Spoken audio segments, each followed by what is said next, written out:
تعالى في كتابه المبين وقوله الحق بسم الله الرحمن الرحيم فمن حاجك في من بعد ما جاءك من العلم فقل تعالوا ندعو أبناءنا وأبناءكم ونساءنا ونساءكم وأنفسنا وأنفسكم ثم نبتهل فنجعل لعنة الله على الكاذبين صدق الله العلي العظيم.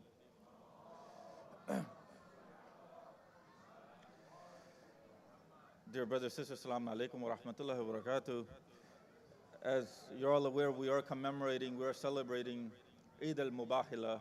And this Eid is not just an Eid for Shias. This Eid is an Eid, a celebration for all of the Muslims, regardless of what your school of thought is. Why? Because this was the day, this is the Eid where Islam, what did it do? It became fawq alal Isaiyat. It became on top of Christianity. In what sense? In what sense did Islam defeat Christianity? These verses of the Quran that I started this lecture off with, Allah subhanahu wa ta'ala, He says in these verses that should anyone argue with you after the truth has come, after the knowledge has come, then tell them. Say to them, what? Come, let us bring our sons. You bring your sons. Let us bring our women, you bring your women. Let us bring ourselves, you bring yourselves. And what should we do? We should pray to Allah subhanahu wa ta'ala for the condemnation of the people that are liars. Ayatul Mubahila. When you look at the tafasir of this verse, whether it is Shia tafasir, whether it's Sunni tafasir, they all say that this verse, well, most of the Shia tafasir and there are few Sunni tafasir that say that this verse was revealed in regards to the Holy Prophet, Amir al-Mu'mineen, Lady Zahra, Imam Hassan, Imam Hussein alayhi salam. And when you look at it, they say what? There was a time in the 10th year of Hijrah when Islam was already spreading. In Najran, there were a group of Christians. When Islam was spreading, the Christians were coming underneath what? They were coming underneath the power of Islam, the government of Islam. So when they were covering underneath that government, they came to the Holy Prophet and they asked him, Ya Abul Qasim, what is it that you invite people to? What is it that you invite people to?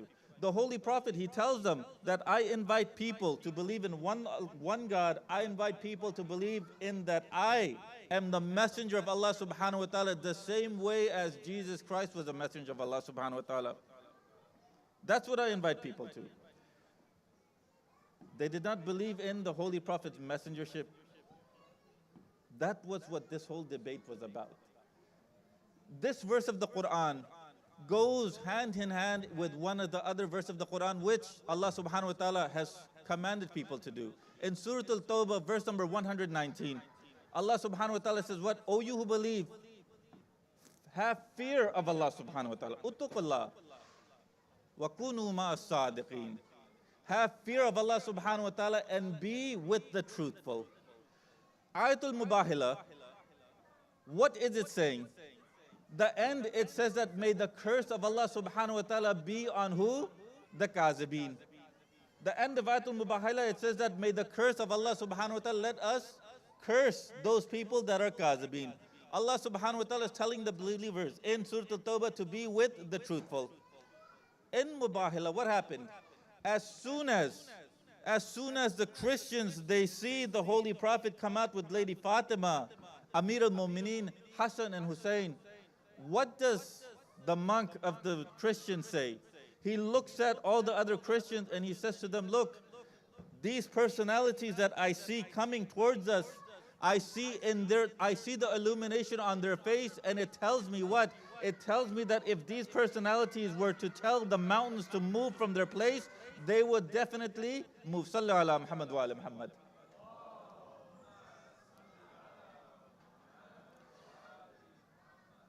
If these personalities were to tell the mountains to move from their place, they would certainly move from their place. Who's this saying? It is the chief priest of the Nasara of Najran, the Christians. What's the difference? This is what I ask, and please read the tafasir. Read the incident in whole. For 3 days, the same Christians, they came to Masjid al-Nabawi. They came to Masjid al-Nabawi. They were debating with the Holy Prophet for 3 whole days before Mubahala. Who was there? The Holy Prophet was there. Who was there? Amir al-Mu'mineen was there. Who would come and go from the masjid? Imam Hassan, Imam Hussein. All 4 of these personalities. That means what? For 3 whole days, all 4 of these personalities were witnessed by the Christians. The Christians, they saw all 4 of these personalities. But what was the difference on that 3rd day, when the day of condemnation came? What was the difference between that day and these 3 days? The only difference was Lady Zahra salawatullah alaiha. That was the only difference. What does that tell you about the status of Lady Zahra? For those 3 days, these Christians, they saw Nabuwat. They did not believe it. They saw Imamat. They did not believe it. But what was missing between Nabuwat and Imamat?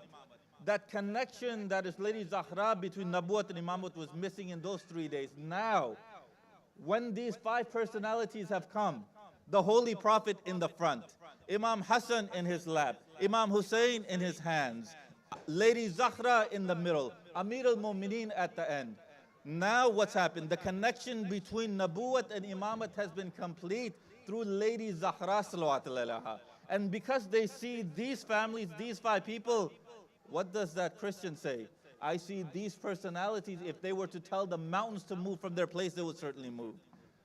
This is the status of Lady Zahra when it comes to Mubahila. Of Lady Zahra. Salli ala Muhammad wa ala Muhammad.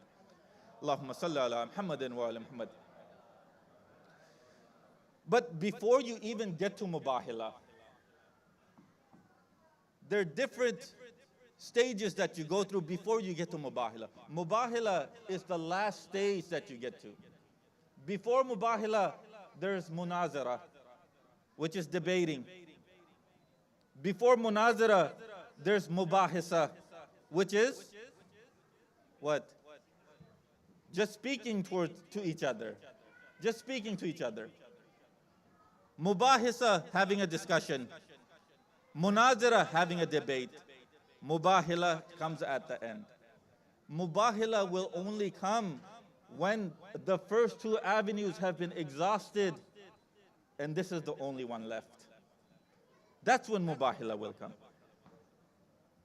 But even when it comes to Mubahila, this verse of the Quran, it's told us what happens at the end of a Mubahila.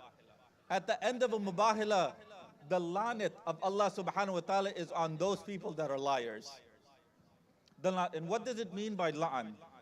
I don't know if I've said this before, but la'an, when we said la'an on the enemies of Ahlul Bayt, what we're truly saying is that may the mercy of Allah subhanahu wa ta'ala be taken away from the enemies of Ahlul Bayt.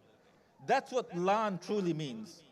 It doesn't mean to curse the enemies in such way that some of the Shias today curse them. That's not what la'an means. La'an means to ask Allah subhanahu wa ta'ala to take His mercy away from those individuals. Sallallahu Muhammad wa ala Muhammad.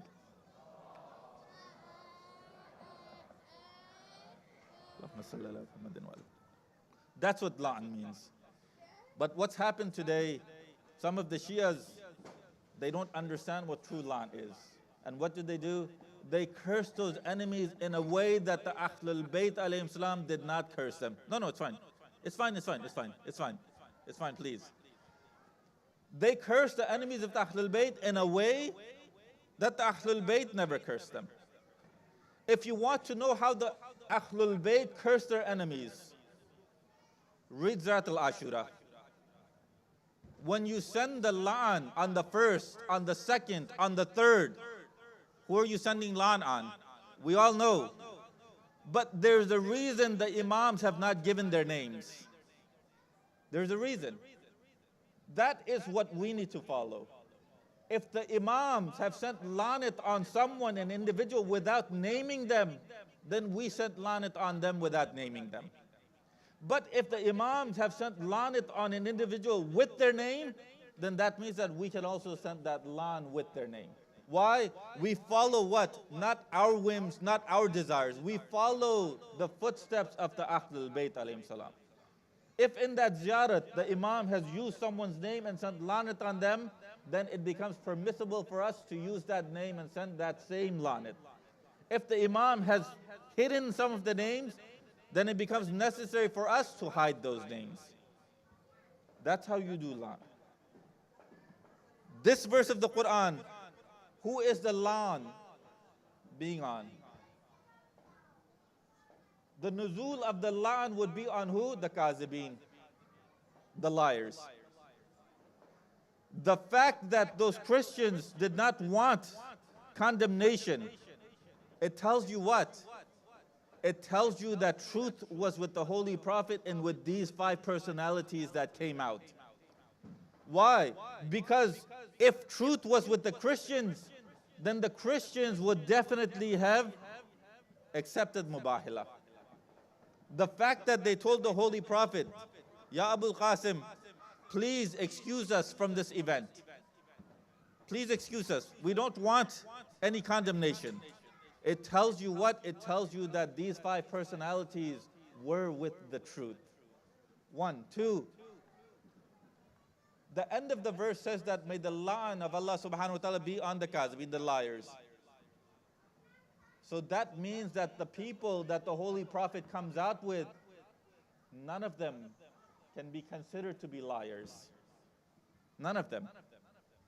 If there was a liar amongst the people the Holy Prophet comes out with, then what would happen? They're liars in this group and they're liars in this group. Then the la'nat of Allah subhanahu wa ta'ala would be on all the liars, because that's what this verse is saying. 3, when you analyze the verse, come, let us call our sons. You call your sons. Let us call our women. You call your women. Let us call our souls. Let us call ourselves. You call yourselves. The narrations, they state what? By our sons was Imam Hassan and Abu Abdullah al-Hussein alayhi salam. Our sons. The Quran has considered Imam Hassan and Imam Hussein to be the sons of Rasulullah. Rasulullah. What type of nisbat is this? The Quran has said that Hassan and Hussein are the sons of Rasulullah. Is this direct sons? Are they truly the sons of Rasulullah, or are they the sons of the daughter of Rasulullah? They're the sons of the daughter of Rasulullah. But the Quran has said what? That these are the sons of Rasulullah. Why is the Quran saying that? Because the Quran is looking at what? Not the physicalness of Hassan and Hussein with the Holy Prophet. But the Quran is looking at what? It's looking at the Nurani aspect of Imam Hassan and Hussein with the Holy Prophet. Where the Holy Prophet has said what? Me and Ali were from one nur. That nur was split up. One of it became Ali, one of it became me. This is why the Quran is saying that Hassan and Hussein are the sons of the Holy Prophet. It goes on to say what? You bring your women, we will bring our women. How many women went with the Holy Prophet? Just one. Just one. Allah subhanahu wa ta'ala has said what? To bring women. This is plural. To bring women. The Holy Prophet goes only with one woman. Did the Holy Prophet not obey the command of Allah subhanahu wa ta'ala, nauzubillah? Or no, did he obey the command of Allah subhanahu wa ta'ala? Why is it that Lady Zahra sallallahu alaihi wasallam has the word jama, the word of plural has been used for her? You have to remember that for Hazrat Ibrahim alayhi salam, it was used similarly.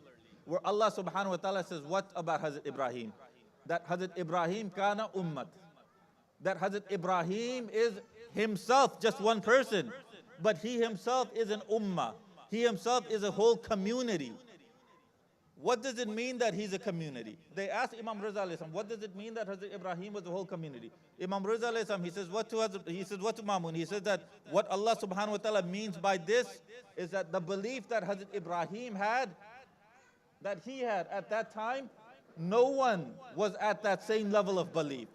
So that means that he was the only person, he was the only ummah, he was the community in terms of the belief in Allah subhanahu wa ta'ala. The word of plural has also been used for Hazrat Ibrahim. The word of plural has also been used for Lady Zahra. The third part, Allah subhanahu wa ta'ala says what? You call your souls, you call yourselves, we will call ourselves. All of the Sunni Mufassirin, they say, Anfusuna, it means who? The Holy Prophet himself. It means what? The Holy Prophet himself. When you invite someone to your house, do you tell them that you come and I will also come? Does anyone say that? When you invite someone to your house, do you tell them that you come and I will also come? Do you invite yourself to your own house? No, you don't. It's illogical for you to invite yourself to something. If you're the one inviting, then it's already assumed what? That you will also be there. You'll also be there. So how is it that the Sunni Mufassirin have said what? That Anfusana means the Holy Prophet. How? When you look at the event and you look at the personalities that the Holy Prophet took, you come to the conclusion that he also took Amir al-Mu'mineen with him. If he took Amir al-Mu'mineen with him, then it's Amir al-Mu'mineen who is what? On that step, on that ladder of Anfusana. Meaning that he is the self of the Holy Prophet. He is the soul of the Holy Prophet. Which would mean what? If the Quran is saying that Amir al-Mu'mineen is the self of the Holy Prophet, is the soul of the Holy Prophet, anyone that disobeys Amir al-Mu'mineen has disobeyed the Holy Prophet. Anyone that comes to war against Amir al-Mu'mineen has come to war against the Holy Prophet. Anyone that takes away the rights of Amir al-Mu'mineen has taken away the rights of the Holy Prophet.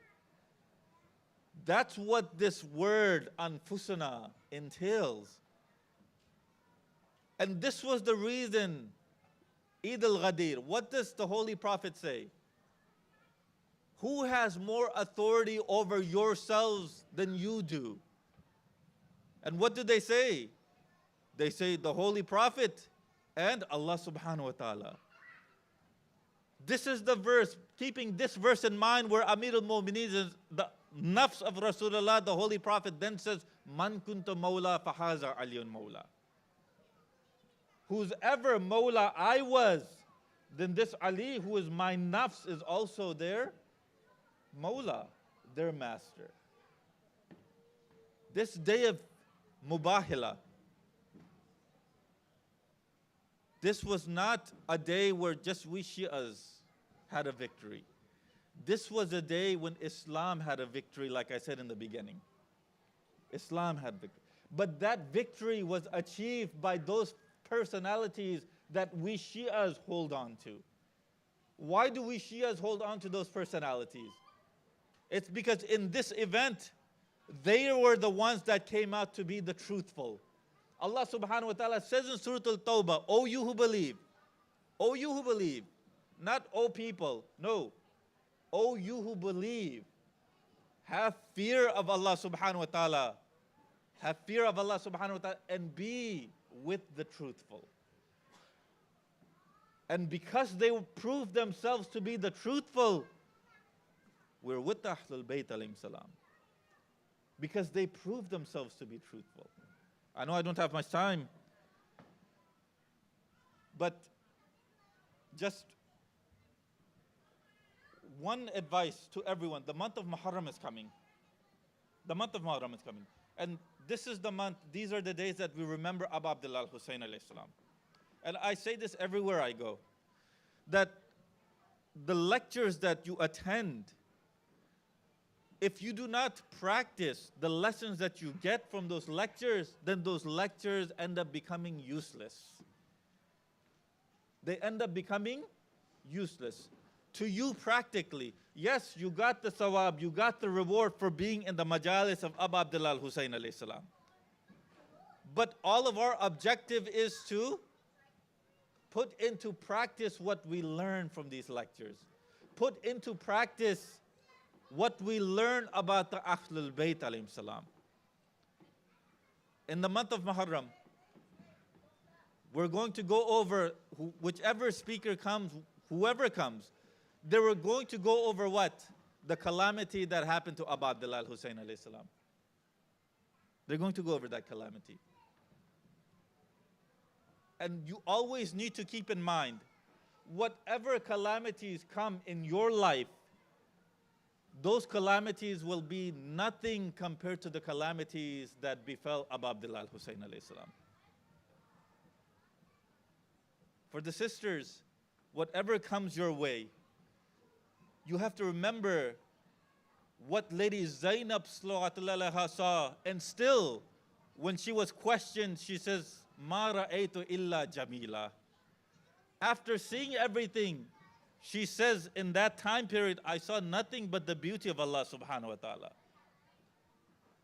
For the brothers, no matter what calamity comes in your life, you are trying to follow the footsteps of Abu Abdullah al-Husayn alayhi salam, of Abu al-Fazl Abbas alayhi salam, who stood up for what?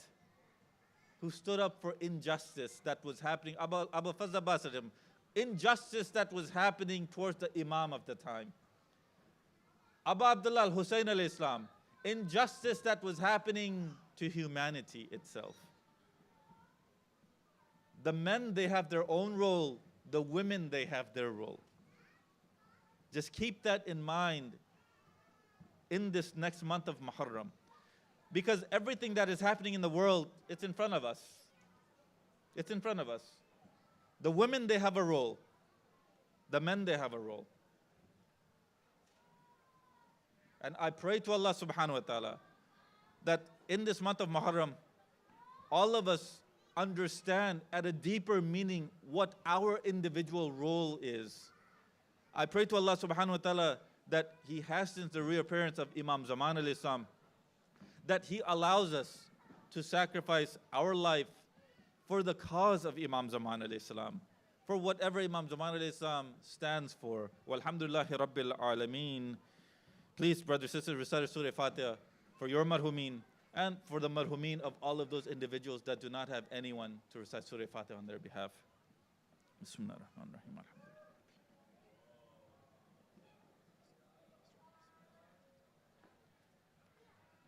Bismillah ar-Rahman ar-Rahim. Bismillah ar-Rahman ar-Rahim. Bismillah ar-Rahman ar-Rahim. اللهم اغفرهم وارحمهم واسكنهم بجوار محمد وآل محمد اللهم صل على محمد وآل محمد. This is my last night, and just as Allah subhanahu wa ta'ala said, if you do not thank my creation, then you have not thanked me at all. I'd like to thank everyone today that came to my lectures. Inshallah, you all benefited from them. I'd like to thank the management. I'd like to thank everyone for inviting me to do these lectures. And inshallah, you benefited from these lectures just as I benefited from reading, doing the research, and coming up with these lectures. So thank you to everyone that came, especially thank you to Brother Tariq. And I know there's other management. If I do not take your name, please excuse me, because I'm in contact with him. So personally, I thank Brother Tariq for inviting me every time.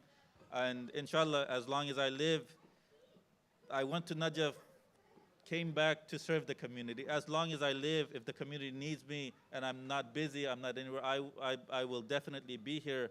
And again, thank you so much for the invitation. Walhamdulillahi Rabbil Alameen.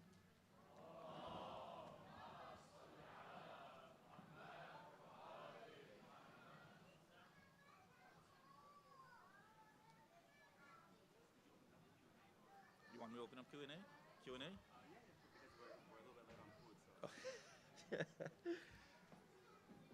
If there are any Q's,